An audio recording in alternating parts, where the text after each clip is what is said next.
Um, I've got something terrifying to read. It's about 23-year-old Isaac in love. This is a love letter to my wife, or soon-to-be wife.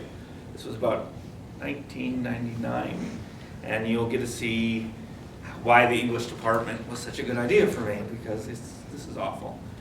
But October is kind of our Valentine's Day.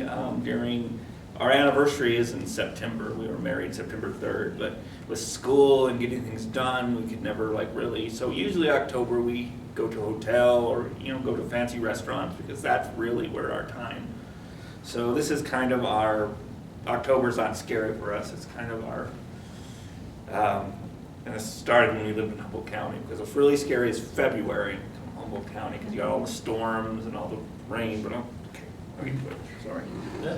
This is my love letter to Erin. I sent her a book of Emily Dickinson poems for Christmas, and this is the letter I sent to it.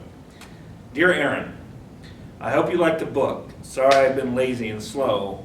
I hope you enjoy Emily Dickinson as much as I do. She took life at 100%, which not many of us do. If my spelling were better, I'd write comparable prose. But us backwoods types ain't never spelled good. I used to think prose meant fancy old-time poetry. Anywho, I sent my love with this, and I hope you enjoy it. I miss you, and I'll be out your way this spring. Until then, think of me shivering in the cold rain. Sniffle, sniffle. Don't worry about me. I'm too grumpy to be depressed. Damn, am I not writing an essay? This is a letter, so here goes. Sometimes words take away all the passion, making it 100% a collection of grunts and stammers. I tried metaphor there. I miss your heat, and it doesn't need words. I have a piece of memory that doesn't quite add up, but to you, but that little bit will get me by. You are my piece of the moon, and I love you with the surety of lightning. I don't know what that means. I don't strike twice. I place you in my distance, made by the desert, and a side, dry place, not ice cream. I always mistake desert for dessert. And you feel me like an ocean. I love you, think of me, yours, Isaac. Here's a poem I wrote for 2010, and I'm hoping I'm a little better. So this is called Painting Untitled. Painting Untitled for Erin. Give me the words to paint with, umber and sienna. Prepare a blank space. Sharpen me a dark pine wood brush.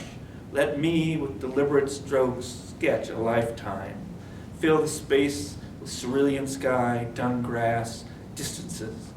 Then, with gentle hand, render the fine detail of smiles, embraces, your warm naked back, the scent of your hair.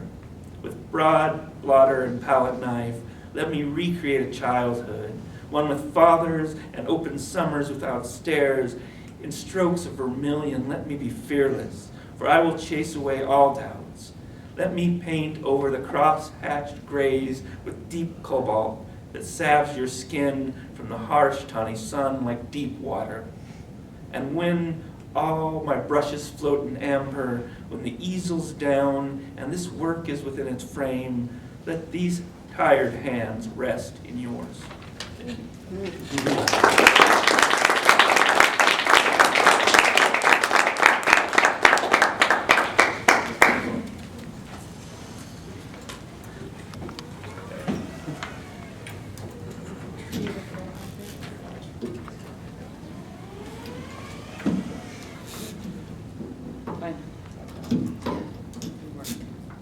Since I have a voice that carries. Okay. There.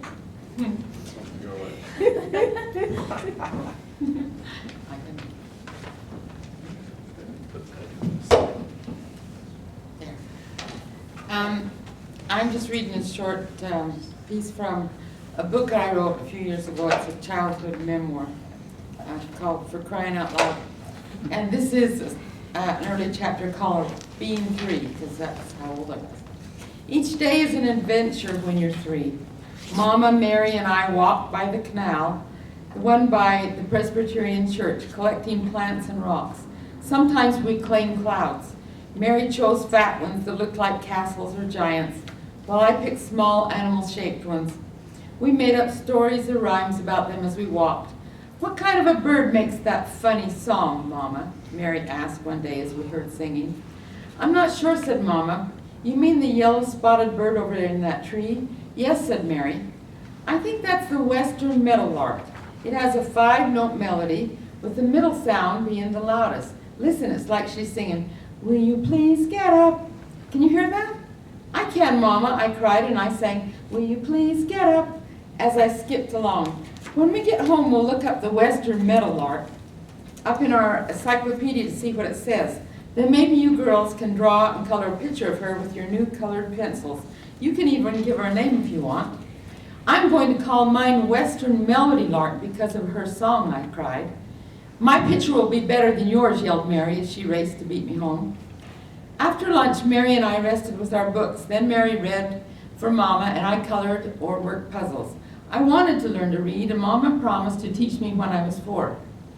We lived just across the street from the elementary school where Daddy was the principal. On the playground, Mama pushed me on the swings, caught me at the bottom of the slide, and walked beneath me as I hung from the cricky bars. Mary did that stuff by herself, being older. When Daddy was done, we'd walk home and get some supper.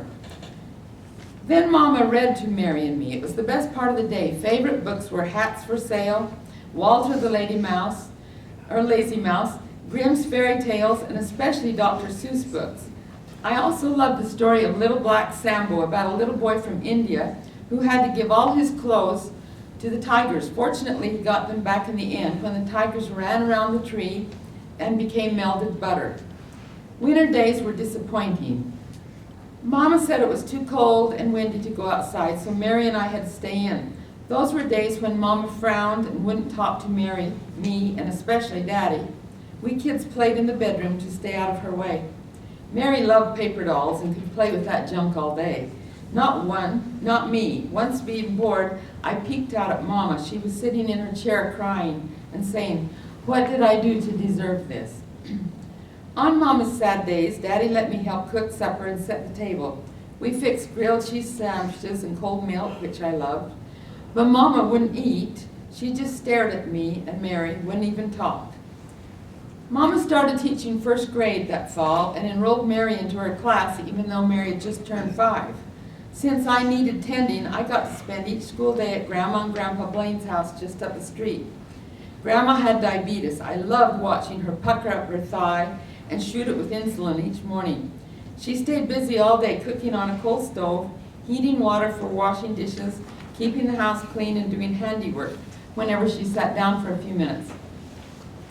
The very best thing was her cooking. Mama didn't cook much at all. With cold cereal for breakfast at home, I couldn't wait to eat at Grandma's house, and each day for lunch she gave me a choice of 2 favorites, either a grilled cheese sandwich or macaroni and cheese. Monday was my favorite day because Grandma made bread and butter. While the bread was baking, I helped churn the butter. Loaves came out of the oven and Grandma hacked off a big chunk for me. The hot bread melted the fresh butter, which swam on the top like liquid gold. One day as I feasted, I caught Grandpa winking at Grandma, and she smiled. "What's the matter?" I said. "Nothing," Grandma replied. "We just like the way you enjoy your food. You're purring with delight." After that, I carefully concealed my pleasure while eating, although I still can't pass up a slice of hot homemade bread and butter. I learned not to talk about what I got to eat at Grandma's house because it made Mama upset at me and Daddy too. One day Grandma made gooseberry pies and they smelled wonderful. When I started home at 4 o'clock, she wrapped one up in wax paper and told me to carefully carry it home for the family. I set it on the kitchen counter when I got there and went out to swing. When I came in a little later, Mama and Daddy were having a terrible argument. "You threw away a perfectly good pie in the trash, Lorene. What the hell's the matter with you?" "I'm not going to have your mother sending food home with Diane. If you want her to baby you, you'll have to go over to her house." How was sending a pie home with Diane trying to baby me? It was a nice gesture. "She's conniving, and this is her way of saying I don't feed you well. Well, we certainly never have pie, Lorraine. With your belly, the last thing you need is pie, and the last thing I need is to have your mother judging me. I'm so sick of mighting people with their provincial ideals. I hate my life. And you hate me too, don't you, Lorraine? Mama didn't answer, only headed for her bedroom. Daddy banged out the door and crossed the street to the school. Mary ate cold cereal and went to play with her paper dolls in our bedroom. She blocked the door so I couldn't get in. I sat for a while at the kitchen table. Then I thought, I'll bet there are parts of that pie that are still good. I got out a plate and opened the trash. Sure enough, there was plenty of pie untouched by garbage. I spooned a big bunch of it onto my plate, poured myself a glass of milk, and had a fine supper.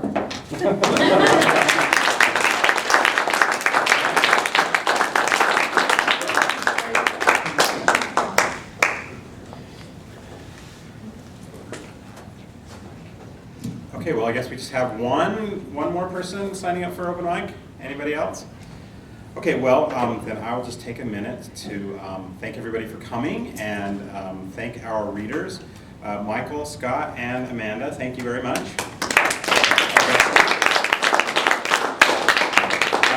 Our next Helicon West will be 2 Thursdays from today, whenever that is. It's like the 22nd or 3rd or something like that. And it will be right here. And who is our guest at that time, Star? Well, I'll tell you if I know. Seems like I know. I can't think of it. Oh, that's September. October 22nd, Gary Dopp and the Bullpen Flash. Ah, the bullpen. Great. Any bullpenners here? Me. Yeah? All right. All right. We're looking forward to it. Thanks again. And so we just have one more open mic reader, and it's Josh Sales. Yeah. Josh, come on up. Oh.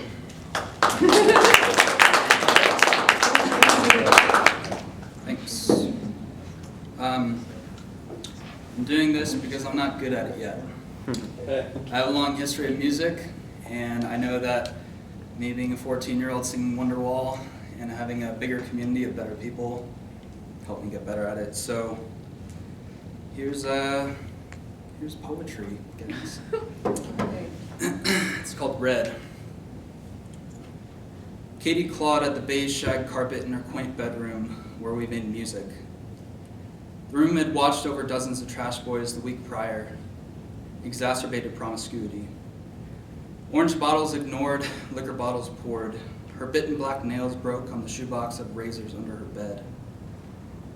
Astra blades dug deep inside of her, deeper than any boy could thrust, deeper than any of us could ask. Katie kept parts of herself so deep only the razors in her wrists or the fingers down her throat could reach. Red as poppies in October, Katie's blood danced from her wrists over the sheets, trickling onto the carpet to the golden doorknob, flowing on her white and black tile bathroom, and painting her first aid kit until she hit her head red. My lighters, my copies of Vonnegut, my keyboard, and my tapestry. Love, Katie. There's 2 more, but that's the end of that one. Anyways, happy stuff, right? Sorry. I find that when we look back on childhood, we often have a couple different ways to look at it, and here's 2 ways that I looked at my father. Here's the first one. Daddy's whippersnapper. The smell of coffee always takes me back to sitting on Daddy's lap as he checked email. He'd say, "What do you want to do today, whippersnapper?" I'd just nestle into his cannonball chest and reply this. He always wore merino wool t-shirts with slightly snagged camo cargo shorts, as if he were still out in the Navy fighting. But he was here with me today. Later that day, I'd be dropped off at my mom's house. Our weekend would be up, but in that moment, I felt infinite. Daddy and Whippersnapper could go on adventures so great. Huck Finn, Narnia, and Tolkien seemed like bedtime stories. Daddy and Whippersnapper could go practice smacking a baseball from a rope tied to the maple. We could go to the water and he could show me how to hold a trout without going against the grain. Or to the fort that we built with willow branches from the tree we hated seeing die.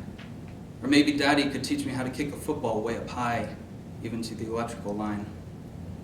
But in this moment, all I want is to feel his coarse mustache, kiss the top of my head, smell his coffee breath, hear the mouse click and the patter of his keys.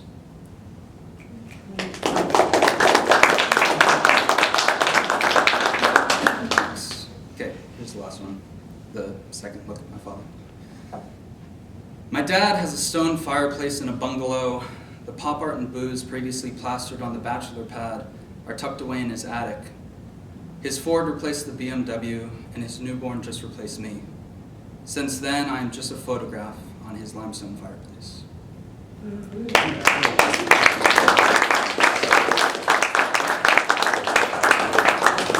Hey, everybody, please pick